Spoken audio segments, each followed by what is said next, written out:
बिस्मिल्लाहिर्रहमानिर्रहीम। Synchronous reaction का synchronous generator का एक इम्पोर्टेंट टॉपिक है armature reaction. Basically armature reaction क्या है, इसको ज़रा सा हम गौर से इसको अंडरस्टैंड करने की कोशिश करते हैं। हम कहते हैं कि यार हमारे पास दो किस्म के फ्लक्सेस प्रोड्यूस होते हैं when synchronous generator is in operational mode.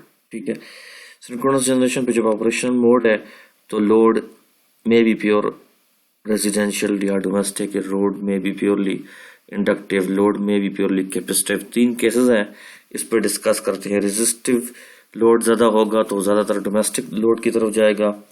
इसी तरह अमूमन जो इंटरकनेक्टेड लोड होता है जिसमें आर भी इंक्लूड है और एल भी इंक्लूड होता है तो लैगिंग की तरफ जाएगा।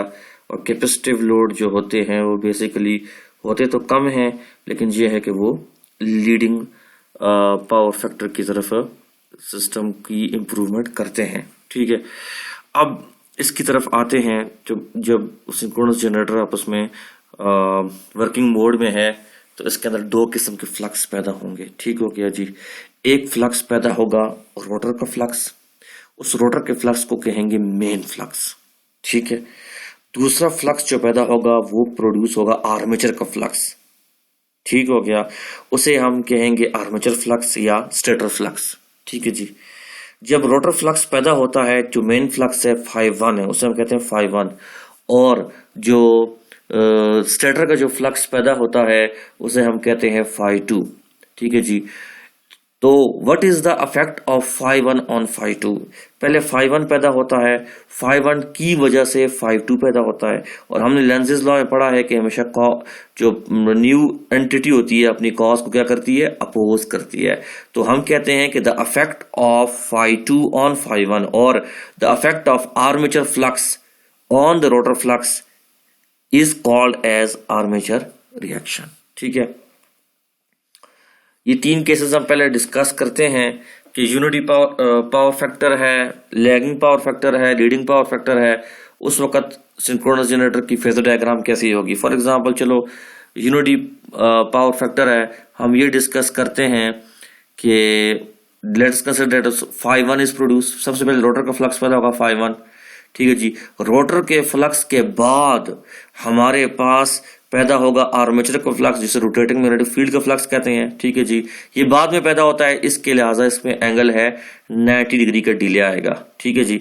यहीं पे इसी जगह पे, यहाँ पे अगर मेंशन नहीं किया मैं आपको बता देता हूँ, इसी पे यहाँ पे there will be induced EMF in the armature, that is E phase. E A कह दें उसे या ई फाइव भी कह दें, बात एक ही है। E2 भी कह दें तो भी एक है, लेकिन हम चले से कहते हैं EA।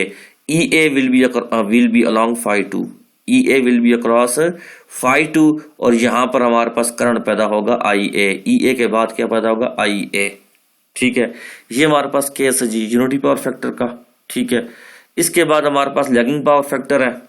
अब लैगिंग पावर फैक्टर में स्टार्ट में इसी तरह होगा, लेकिन लैगिंग पावर फैक्टर की जो डायग्राम जो सही एक्सप्लेन कर रही है वो हमारे पास ये आगे डिस्कस की है इस जगह पे। सबसे पहले हमारे पास फ्लक्स φ1 पैदा होगा। ठीक हो गया, φ1 की वजह से हमारे पास क्या पैदा होगा, φ1 कट करेगा आर्मेचर के कंडक्टर्स को तो इंड्यूस्ड ईएमएफ ई फेज पैदा होगी। ठीक हो गया, और ई फेज की वजह से हमारे पास आर्मेचर का करंट पैदा होगा। ठीक है जी।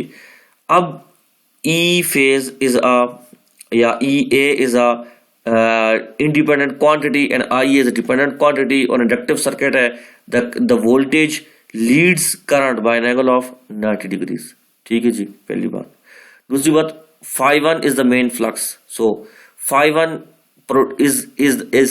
is producing E phase. ठीक है जी, the difference is 90 degree.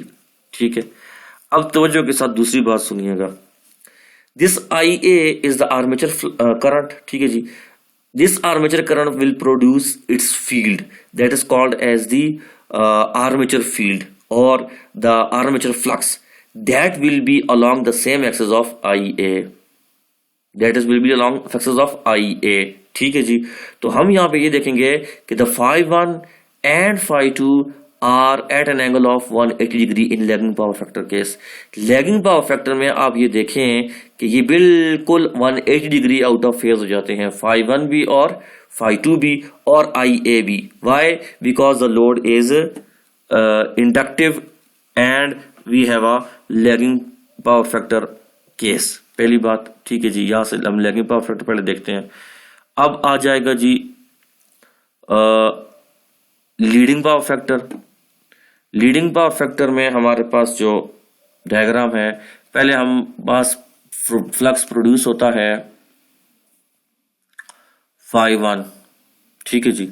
Phi 1 is capable of producing the rotating magnetic field or the induced EMF in the stator. The stator induced EMF is EA, ठीक है जी। Due to the inductive circuit जो stator का होता है, wires होती हैं, windings जो होती हैं, उसकी वजह से the IA will be produced.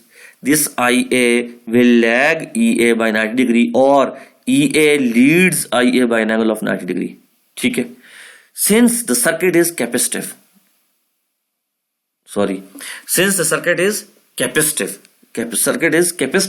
the current, this current leads EA by an angle of 90 degrees। मैं बात को थोड़ा रिपीट कर लेता हूं।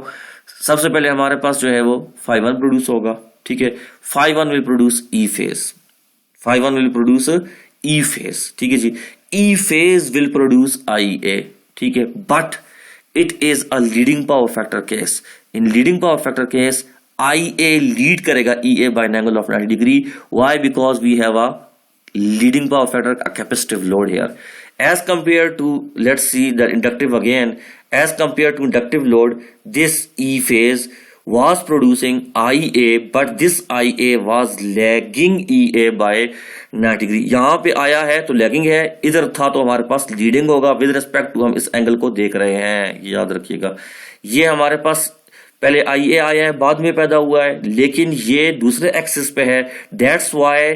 और ये है जी इंडक्टिव, इसमें वोल्टेज लीड कर रही है। पहले ये पैदा हुई है, उसके बाद ये पैदा हुआ है, तो यहां पर हमारे पास क्या हुआ, 90 डिग्री का जो एंगल बना, that is lagging. Current is lagging basically here on an other axis, ठीक है। As compare to the leading power factor, the current is leading power factor, the current is leading the voltage, capacitive है ना, leading the voltage by an angle of 90 degree, ठीक है। अब IA produce हुआ है तो फाई 2 भी produce होगा, तो IA will be along the axis of phi 2। Similarly we can see again here in this diagram, phi 2 was in the phase with an IA axis. ये चीज इधर भी रिपीट हुई है, ये चीज इधर भी आई है।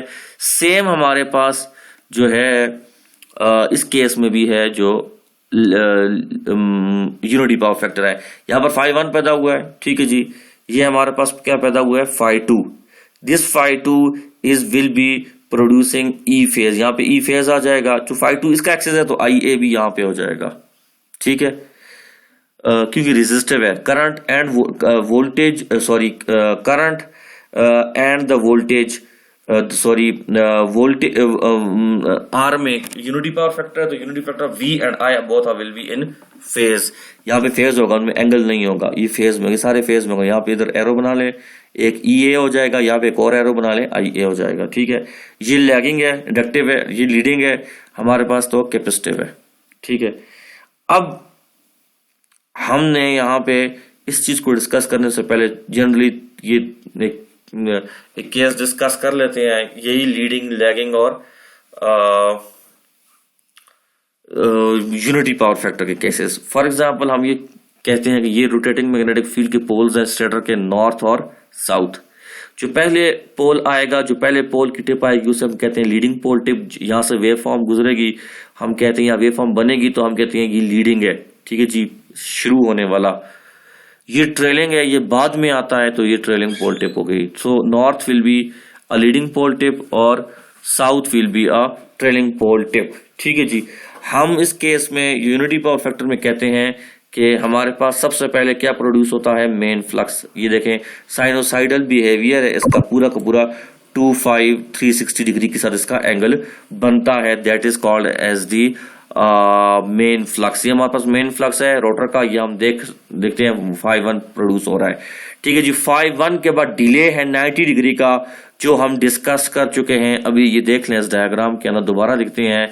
ये हमारे पास यूनिटी पावर फैक्टर का यहाँ पे ये जो इसमें जो डिले आ रहा है, ये देख लें यहाँ पे 90 डिग्री का। ये बेसिकली इसको इस वेव फॉर्म से रिप्रेजेंट किया गया है। इसमें जो है वो लैग आ रहा है, तो φ2 will start afterwards at an angle of 90 degree delay as compare to φ1, और ये φ2 जो है वो इधर से जो है वो φ1 के साथ इसका ये बिहेवियर है डिले का। ये देख लें, हमारे दोनों वेव फॉर्म्स हमारे पास क्लियर नजर आ रही हैं। तो ये यूनिटी पावर फैक्टर का केस हो गया, प्योर रेजिस्टिव केस हो गया, आप कह सकते हैं जी। इस केस में हम ये बात कहते हैं कि जी the φ2 is neither strengthening neither nor opposing, या ना फिलहाल इस डायग्राम के अंदर इस वेव फॉर्म को सही तरीके से स्ट्रेंथन भी नहीं कर रहा, इन फेज भी नहीं है, और हम ये भी नहीं कह सकते कि 180 डिग्री का आउट ऑफ फेज है, वो भी नहीं कह सकते। तो हम जब ये वाला केस हमारे पास आएगा तो हम इसे कहते हैं कि the overall effect that will be produce is cross magnetization. क्या होता है? क्रॉस मैग्नेटाइजेशन प्रोड्यूस होगी। ये क्रॉस मैग्नेटाइजेशन क्या करती है? It produce distortion at the output. Wave forms हम जिस तरह सिग्नल्स एंड सिस्टम्स में आप लोगों ने पढ़ चुके होंगे कि the wave form get distorted, जिसे हम कहते हैं। तो ओवरऑल इफेक्ट डिस्टॉर्शन का प्रोड्यूस होगा जब हमारे पास यूनिटी पावर फैक्टर होगा। ये क्या मतलब है इसका? कि आर्मेचर रिएक्शन जो अंदर हो रहा है मशीन के अंदर, उसकी वजह से जो इफेक्ट्स पैदा हो रहे हैं वेव फॉर्म्स में, करंट में, वोल्टेजेस में, वो रेप्लिकेट किए गए हैं यहाँ पे वेव फॉर्म्स की शक्ल में, ऊपर फेजर डायग्राम्स की शक्ल में, और थ्योरी से ये एक्सप्लेन किए जा रहे हैं। ठीक है, अब हमारे पास है जी प्योर इंडक्टिव। तो इंडक्टिव में देख लें, ये φ1 प्रोड्यूस हो रहा है साइनोसाइडल ठीक तरीके से एज नॉर्मल। हाउएवर जो φ2 पैदा हो रहा है that is 180 degree out of phase as compare to φ1। इसका मतलब ये है कि ये स्ट्रेंथन नहीं कर रहा, ये वीकनिंग कर रहा है। φ2 क्या कर रहा है? φ1 को वीकनिंग कर रहा है। इसका मतलब ये है कि ये तो φ1 तो मैग्नेटाइजेशन करने की कोशिश कर रहा है, ये देख लें आप φ1, लेकिन φ2 डीमैग्नेटाइज कर रहा है, खत्म कर रहा है। 180 डिग्री आउट ऑफ फेज है तो ये डीमैग्नेटाइज कर रहा है। इससे क्या नुकसान होगा डीमैग्नेटाइजेशन से? इससे हमारे पास रिड्यूस्ड आउटपुट वोल्टेज आएगी, अक्रॉस आउटपुट में रिड्यूस्ड आउटपुट वोल्टेज आएगी। ठीक है, अब तीसरा केस है लीडिंग पावर फैक्टर का। ये तरह देखें, φ1 पैदा हुआ है, मैग्नेटाइजेशन कर रहा है, सेम φ2 भी इसी के साथ है, इन फेज तकरीबन है as compare to the above diagram. So φ1 and φ2 we can say that they are merely in phase with each other, so they produce the magnetization effect. So leading power factor capacitive load में magnetization overall पैदा होती है। ठीक है, lagging में क्या होता है? रिड्यूस्ड आउटपुट वोल्टेज होती है, और यूनिटी पावर फैक्टर में क्रॉस मैग्नेटाइजेशन होती है, distortion because of the 90 degree delay. ठीक हो गया। अब ये चीज हम दोबारा यहाँ पे थ्योरी में ये बात लिखी है, पढ़ लेते हैं, डिस्कस कर लेते हैं कि पहला केस है यूनिटी पावर फैक्टर का कि air gap flux remains constant, क्योंकि वो नाइदर वो प्योर सपोर्ट कर रहा है, नीदर वो प्योर वीकन कर रहा है, but its distribution gets distorted, distortion पैदा करता है, so it leads towards cross magnetization. ठीक है जी, when the load is at unity power factor, ये वाला बात थी, the flux at the leading pole tip is weakened and the flux at the trailing pole tip is strengthening. Leading pole tip पे weakened हो रहा है, leading pole tip पे weakened हो रहा है, और ट्रेलिंग पोल टिप में स्ट्रेंथन हो रहा है। एक जगह पे ये देखें, हमारे पास अगर ये देखें तो शुरू में φ1 इंक्रीज हो रहा है, उस वक्त φ2 कम था। तो इसका मतलब ये है, इसका मतलब ये है कि जब ये ट्रेलिंग आई तो इसमें अब φ2 बढ़ेगा और ट्रेलिंग पे φ1 कम हो रहा है। तो एक में इंक्रीज, एक में जो है वो वीकन हो रहा है, दूसरे में स्ट्रेंथन हो रहा है। So as a result the average field strength remains the same, लेकिन डिस्टॉर्शन पैदा होगा। ठीक है, आगे है जी lagging magnetic field due to the armature current causes demagnetization. Demagnetization क्या करता होता है? Reduced output terminals. ठीक है जी, ये हमने अभी देख लिया, ये सारा इसी को डिस्कस किया था, दोबारा यहाँ पे देख लेते हैं इसको। φ1 and φ2 are in opposite direction, produces demagnetization of the armature reaction. φ1 produces E phase produces lagging IA, IA produces φ2। So φ2 and IA are in phase because of the current, उसी फेज डायग्राम पे होगा जहां पे जो है current होगा, ये normal है। ठीक है, तो ये हमारे पास ये तीन केसेस हैं। अब ये तीन केसेस हैं, अब इस तीन केसेस को एक और तरीके से जरा सा हम डिस्कस करते हैं उसको जरा सामने देखना है। ठीक है, वो क्या है, हम दो किस्म के एक्सेस जनरेटर के डिस्कस करते हैं यहाँ पे, यानी कि जनरेटर की ज्योमेट्री के लिहाज से भी और जनरेटर की जो है मैग्नेटिक ज्योमेट्री के लिहाज से भी, या मैग्नेटिक ज्योमेट्री के है, चलो ये भी ठीक है। एक है geometric neutral axis of the, you can say that the rotating magnetic field का एक हो गया ज्योमेट्रिक न्यूट्रल एक्सेस जो रोटर का फिक्स्ड होता है। रोटर और स्टेटर का सर्कुलर 360 डिग्री का जो हमारे पास जो वो होती है सरकमफ्रेंस होती है, दैट इज फिक्स। यहां से आप कोई भी मतलब अब लैपटॉप से इवन सेंटर से लाइन ड्रॉ करें नीचे तक तो वो फिक्स ही रहेगी, जब भी कभी ड्रॉ करेंगे वो एक ही जगह पे आएगी सेंटर से। तो हम ये कहते हैं कि that is the geometry, right. ये पूरी एक रोटर की ज्योमेट्री है, हम डिस्कस करते हैं। We can draw a dotted line cutting from the vertical line from cutting the centre horizontal line through the bottom. ठीक है जी, ये ज्योमेट्रिक न्यूट्रल एक्सेस है, किसी भी चीज का एक कांस्टेंट होता है। ठीक है, अब दूसरी चीज हमारे पास क्या है, that is called as the magnetic neutral axis. Magnetic neutral axis ये किसकी वजह से एक्सेस बनता है, basically this is because of the magnetic field. ये मैग्नेटाइजेशन, डीमैग्नेटाइजेशन, क्रॉस मैग्नेटाइजेशन, इसकी वजह से जो एंगल बनता है that is called as the magnetic neutral axis. पूरा आर्मेचर रिएक्शन जब होता है हमारे पास, ये तो फिक्स ही रहेगा, इसमें तो चेंजेस नहीं आती। जिसमें चेंज आती है वो मैग्नेटिक न्यूट्रल एक्सेस है because of the armature reaction.